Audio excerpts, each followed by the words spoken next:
বিসমিল্লাহির রহমানির রহিম। আজকে উপস্থাপনা করিব পিতামাতারা আমাদের শিশুকাল থেকে আমাদের সঙ্গে কিরকম আচরণ করিয়াছে, আমরা এখন যুবক হইয়া পিতামাতার সঙ্গে কিরকম আচরণ করতেছি।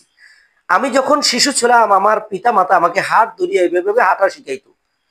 যখন মোটামুটি হাঁটতে পারি তখন মা জননীর সঙ্গে যখন নানু বাড়ি বেড়াইতে যেতাম তখন অর্ধেক রাস্তায় নেওয়ার পরে মা জননী ছেড়ে দিত, বাবা আমার সঙ্গে তুই একটু হাঁটো। একটু হাঁটলে হরণ হরণ হয়ে যেতাম, ক্লান্তি হয়ে যেতাম, আবার কোলে উঠতাম। এই অল্প সময়ে 2-4 মিনিট হাঁটতাম। যখন আটটু বড় হইলাম পুরো হাঁটতে পারি তখন মাকে বলতাম, মাগো আমি নানি বাড়ি হাঁটে যাব, কিন্তু যাওয়ার পরে কলম তুমি আমাকে কোলে নিবা অনেকক্ষণ। ভাই দোস্ত বুজুর্গ, পিতামাতা যে কি দামি জিনিস ভাই।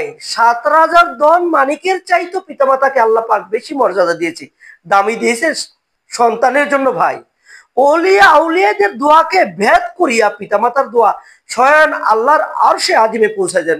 সকলে বলুন আলহামদুলিল্লাহ। ভাই সেই জন্য যারা পিতা হারাইছেন জ্ঞানী লোক তারাই বুঝতেছেন এখন পিতামাতা কি দামি জিনিস ছিল ভাই, অমূল্য রতন।